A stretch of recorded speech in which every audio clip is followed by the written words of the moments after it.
Hey guys, Tyler here, and today we're going to be working on my 2015 Mustang.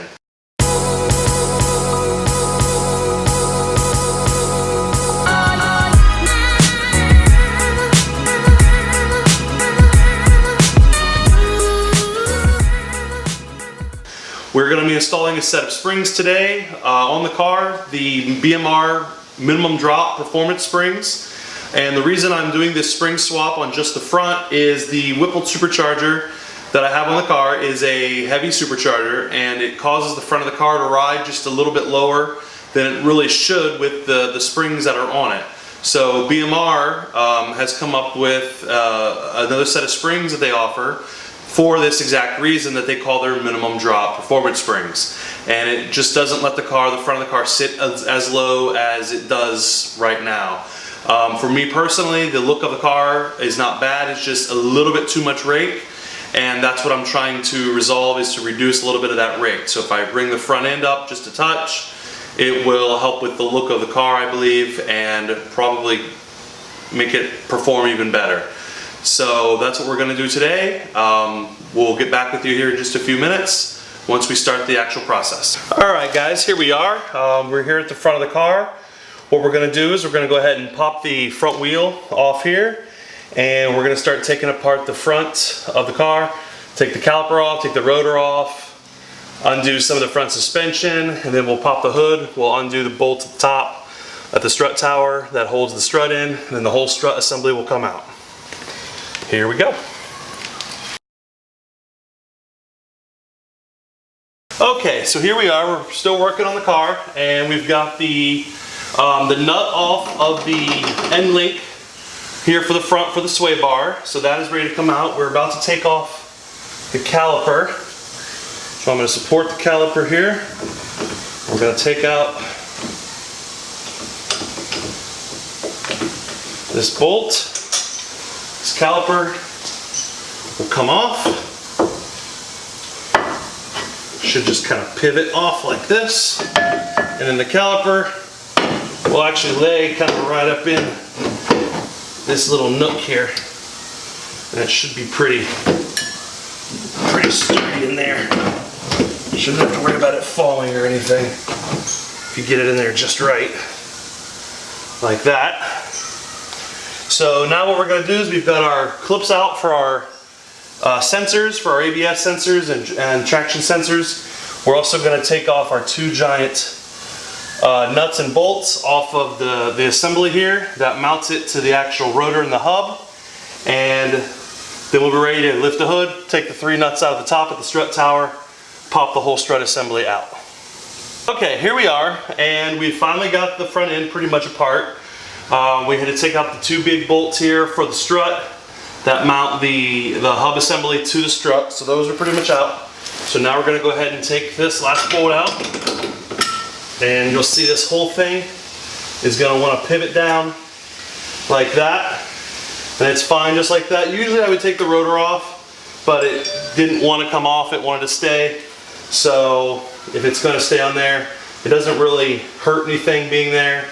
It just makes it a little bit more awkward to work behind, but it can be done. So as you can see now, my strut assembly, I think you can see in there, is loose. All I gotta do is pop the hood and loosen the three nuts at the top on the strut tower, and then this whole assembly will come out. So that's what we're gonna do now. Okay, this is the strut tower, as you can see, and you've got three studs here, here, and here. Those are the three that have the nuts on them that hold that whole strut assembly up into the car. So you can see I've already got two of them removed. I'm on the third one now. So we're going to go ahead and remove that one out, and the whole strut assembly is going to come out of the car. Okay, so here is the whole strut assembly. You can see this is what was in the car. What we're going to do is we're going to put a spring compressor on that spring. We're going to compress it down a little bit. We're going to take the nut off the top of the hat, pop that old spring off, pop the new spring back on, and then put the hat back on and compress it back down, torque that nut down, and then we'll be ready to put it back in the car. So here is the completed strut. As you can see, this is kind of how the spring compressor works. I don't have it in there right now, but the spring compressor sits on the ground. I found the easiest way to do it.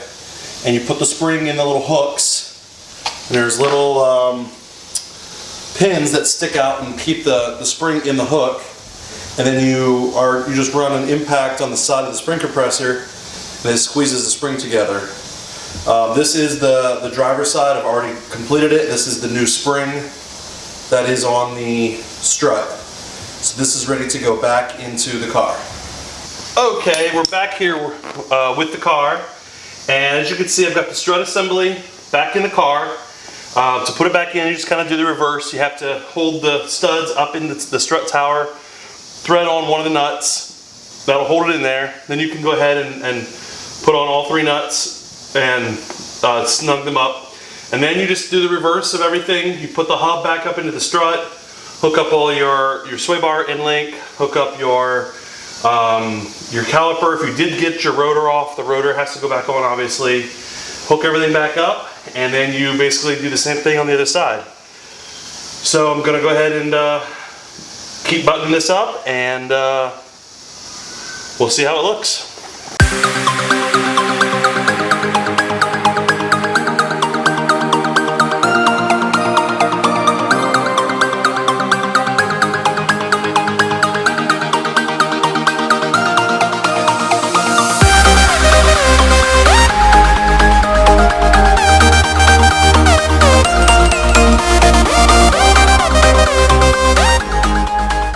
Okay, so here we are, finished product. The strut is back in, everything is torqued down, tightened down. The top nuts are 25. The big ones are something crazy like 188 or whatever. So everything's done on this side. The last thing I always like to do is, since you've had your fingers all over everything, I always take a clean rag, take a little brake clean, spray a little brake clean on your rag. And I always like to wipe down the rotors, front and back.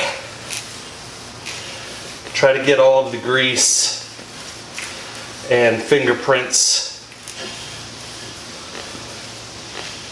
off the rotors. We go into another clean area on the rag. Hit it in the back.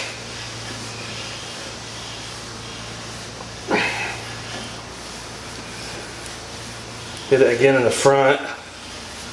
Just want to make sure you got a nice clean rotor surface. No grease or fingerprints, and there you have it. So now we're going to go ahead and put the wheel back on, and then basically we got to repeat everything else for the other side.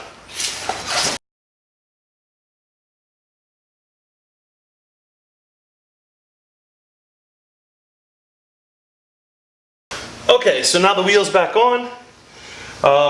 What I usually do is I just torqued it with the air ratchet, just enough to torque them down and make sure they're on straight.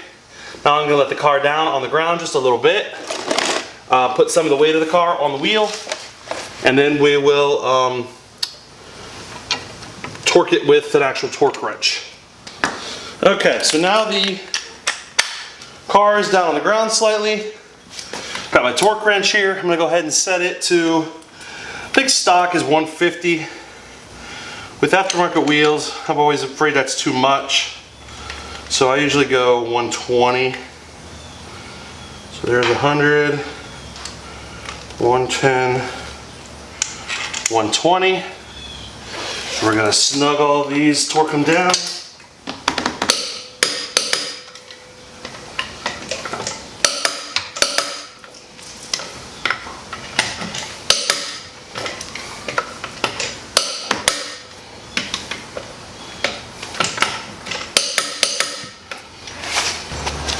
Hey guys, Tyler here again, and as you can see, I'm done with the car. The springs are on the front. As I told you, this is the BMR minimum drop springs.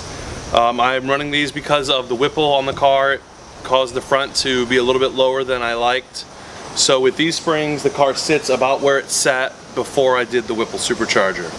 I really like the way that it looks. It raised the front up just a touch, reduced the rake a little bit. I took it out earlier for a drive. Everything seemed fine, no issues.